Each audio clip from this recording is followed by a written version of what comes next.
사랑하는 성도 여러분, 안녕하십니까? 오늘은 3월 25일 금요일 새벽 이슬과 같은 주의 말씀을 사모하며 나오신 모든 분들을 주님의 이름으로 사랑하고 또 축복합니다. 우리가 오늘 같이 상고할 말씀은 어제 이어서 여호수아서 20장 1절부터 9절까지 말씀입니다. 짧은 장인데요. 이 도피성에 관한 말씀이 되겠습니다. 여호수아서 20장 1절에서 9절까지의 말씀입니다. 제가 말씀을 먼저 받들어 읽도록 하겠습니다. 여호와께서 여호수아에게 말씀하여 이르시되 이스라엘 자손에게 말하여 이르기를 내가 모세를 통하여 너희에게 말한 도피성들을 너희를 위해 정하여 부지 중에 실수로 사람을 죽인 자를 그리로 도망하게 하라. 이는 너희를 위해 피의 보복자를 피할 곳이니라. 이 성읍들 중 하나에 도피하는 자는 그 성읍에 들어가는 문 어귀에 서서 그 성읍의 장로들의 귀에 자기의 사건을 말할 것이요 그들은 그를 성읍에 받아들여 한 곳을 주어 자기들 중에 거주하게 하고 피의 보복자가 그의 뒤를 따라온다 할지라도 그들은 그 살인자를 그의 손에 내주지 말지니 이는 본래 미워함이 없이 부지 중에 그의 이웃을 죽였음이라.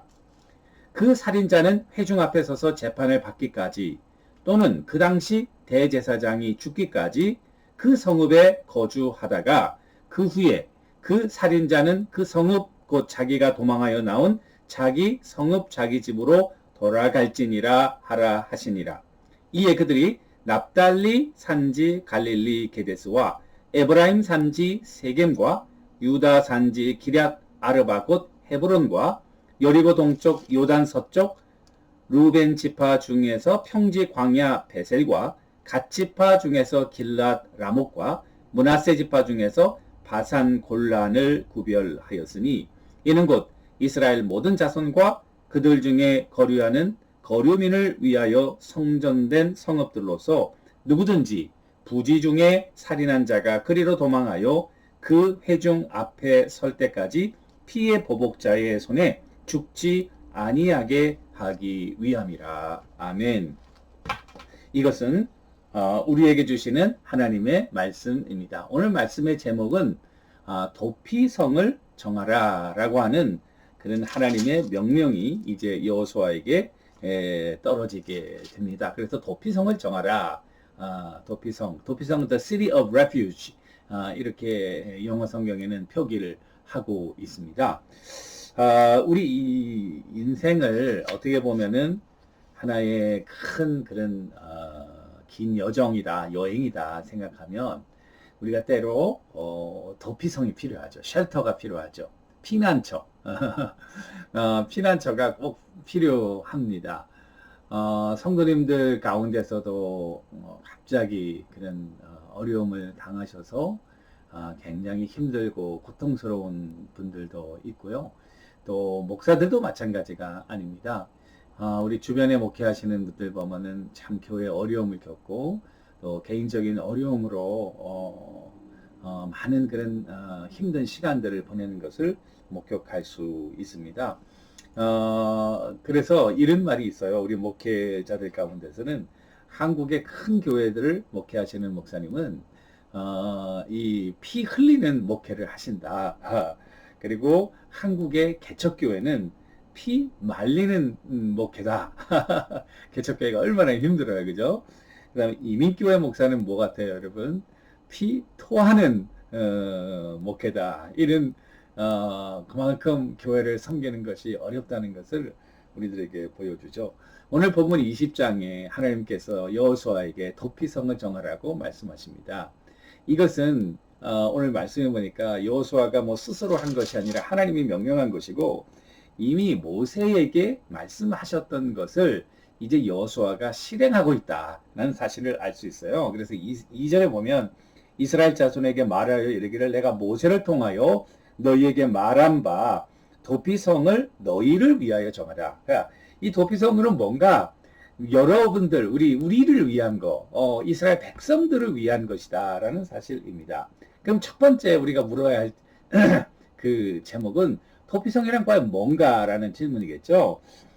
출애굽기 21장 12절 14절 보니까 사람을 쳐 죽인 자는 반드시 죽일 것이나 만일 사람이 고의적으로 한 것이 아니라 하나님이 나 하나님이 그 사람의 손에 넘긴 것이면 내가 그를 위하여 한 것이 아니라 고의적으로 한 것이 아니라 나 하나님이 그 사람을 위하여 손에 넘긴 것이면 내가 그를 위하여 한 곳을 정하리니 그 사람이 그리로 도망할 것이며 사람이 그 이웃을 고의로 죽였으면 너는 그를 내 제단에서라도 잡아내려 죽일지니라.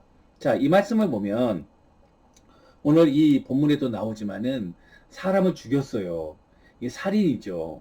근데 주님께서 살인도 똑같은 다 살인이라고 이렇게 하나로 묶어뜨린 것이 아니라 살인을 구분하고 있다는 것입니다.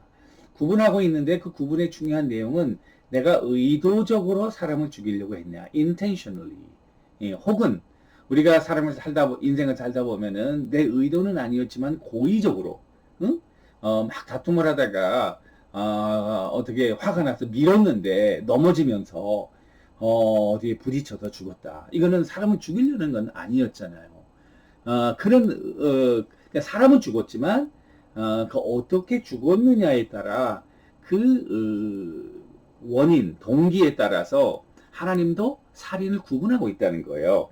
그래서 신명기 19장에 보니까 사고사에 대한 구체적인 예가 나오는데요. 그 예는 다음과 같습니다. 사람이 그 이웃과 함께 벌목하기 위해 손에 도끼를 들고 나무를 찍을 때 도끼가 자루에 빠져서 사람을 쳐서 죽인 경우. 자, 이 성경은 사람을 죽인 자는 반드시 죽이라고 명하는 거예요. 그리고 쳐 죽인다는 것은 동기와 의도가 분명히 있는 거죠. 그런데 이 신명기 19장에 있는 것은 이거는 단순한 사고예요. 이게 죽이려는 의도가 전혀 없었던 거죠. 그럴 경우 이 사고로 사람을 죽인 사람들이 안전하게 생명을 보존할 수 있도록 그들이 살 수 있는 그런 장소를 정한 거예요. 그것이 바로 도피성입니다.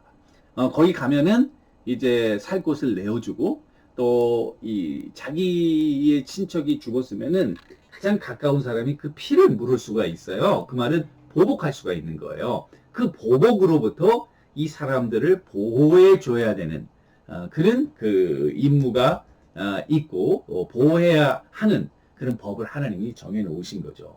그러니까 살인도 똑같은 살인이 아니라 내가 의도적으로 숨어가지고 이 사람을 죽이려고 이렇게 한 것은 반드시 죽이되, 그러나 이와 같은 의도가 없었지만은 사고로 인하여 사람을 죽게 할 경우 그 사람은 죽어서는 안 된다. 생명을 살리고 여기 보시면은 그 뒤에 보시면은 사람 앞에 정당한 재판을 받아서 그의 무죄를 입증하든지 아니면 6절 그 당시 대제사장이 죽기까지 그 성읍에 거주하다가 대제사장이 죽게 되면 이제 다시 갈 수 있는 이런 법을 마련한 거예요.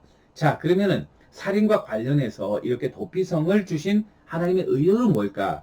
제가 보니까 네 가지로 생각했어요. 첫 번째는 방지의 법입니다. 방지의 법이라는 것은 뭐예요? 법을 주신 하나님의 의도는 죽이라는 것이 아니죠. 의도적으로 죽이라는 것이 아니죠. 죽이면 반드시 죽기 때문에 죽여서는 안 된다는 거죠. 그리고 그 결과에 대한 처벌보다도 그에 해당하는 엄중한 심판이 있다는 사실을 깨닫고 미리 죽이지 말라. 그리고 조심하라. 라는 그런 경고성, 방지의 법. 그러니까 이 살인의 법은 꼭 사람을 죽이면 죽인다 이런 그 결과에 관한 법보다 이런 법을 통해서 살인 자체를 방지하는. 두 번째는 동기의 법이죠. 그래서 결과보다도 결과는 사람 죽은 거 똑같죠. 그런데 동기가 다른 거죠. 그러니까 동기가 중요하다. 동기의 법. 이것을 우리들에게 보여주고요. 세 번째 정의의 법이죠. 정의의 법은 눈에는 눈, 이에는 이, 코에는 코, 귀에는 귀. 그렇지만은 자기가 살해할 의도는 없었는데 죽었으면은 그 사람을 죽이는 거는 그 정의의 법이 아니죠. 그래 사람을 그런 의도로 죽였다면 반드시 정의의 법. 그러나 억울함이 없도록 정의로운 법, 마지막으로는 자비의 법. 그래도 사람이 죽었잖아요. 그러면 죽어야 되는데 그 사람을 살려주는. 그래서 네 가지의 그런 하나님의 속성을 우리들에게 보여주는 거예요. 방지의 법, 미리미리 잘하라는 거죠. 두 번째는 동기의 법, 마음 중심을 지키라는 거죠. 세 번째는 정의의 법, 하나님 정의로우시고 그러면서 동시에 자비로운 법. 그래가지고 그 성읍의 위치를 보니까 지도를 보니까 납달리 여기 지금 지도가 쭉 나와 있는데요. 여러분 한번 쭉 보시고요. 이 빨간 대로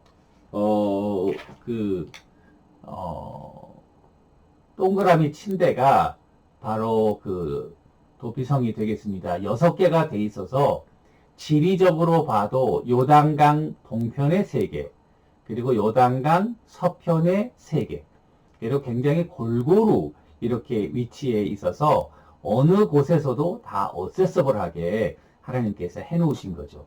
지파의 분배를 다 마치고 처음 주님께서 하신 일은, 하나님께서 명령하신 일은 이 도피성을 정하는 거예요. 그러니까 땅을 차지하고 사는 것도 중요하지만 그 안에서 평화롭고 정의롭고 그리고 화평하게 서로 안전하게 살 수 있도록 하나님의 법을 마련해 주신 거죠. 근데 얼마나 하나님 감사하고 또 자비롭고 또 굉장히 뭐라 그럴까요? 배려하시고 사랑이 많으신 그런 하나님의 성품을 우리들이 알 수 있습니다. 그래서 여기 게데스는 여기 보시면 납달리 지파이고요. 맨 위에 한 중간에 에브라임 지파의 세겜, 여러분 그 요셉의 딸 디나가 어려움을 당했던 그 세겜, 그 다음에 기랏 아르바, 여러분 헤브론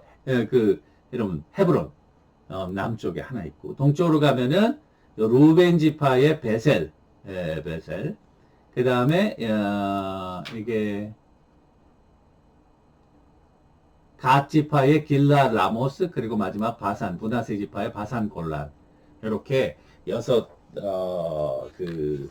곳을 정해서 골고루 모든 사람들이 평화롭고 안전하게 살 수 있도록 하나님이 법을 마련해 주신 거죠. 그런 의미에서 하나님은 참 좋으신 분이다.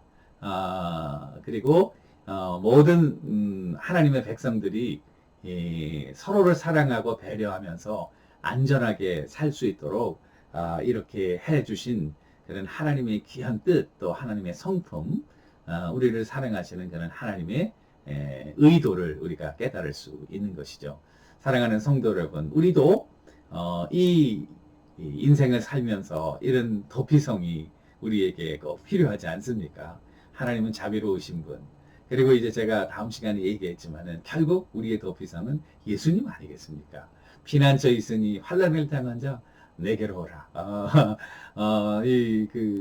우리의 십자가 밑에서 진정한 안식과 그런 그 도피성이 되는 우리의 모든 죄가 씻겨지고 그와 같은 놀라운 은혜를 하나님이 이 도피성의 제도를 통해서 우리들에게 미리 보여주신 것이죠. 오늘도 우리의 피난처 되신 주님을 손잡고 주님의 은혜 가운데 살아가는 여러분들과 제가 되기를 주님의 이름으로 간절히 축원합니다. 기도하겠습니다. 하나님 아버지, 우리의 도피성 되신 주님만을 붙들고 그 그늘 아래 우리가 평안히 거하며 안전하게 거하며 날마다 승리하는 하나님의 귀한 종들 다 되게 하옵소서. 예수님의 이름으로 간절히 기도 올리옵나이다. 아멘. 오늘도 주님과 동행하시는 여러분들과 제가 되기를 주님의 이름으로 축원합니다. 감사합니다.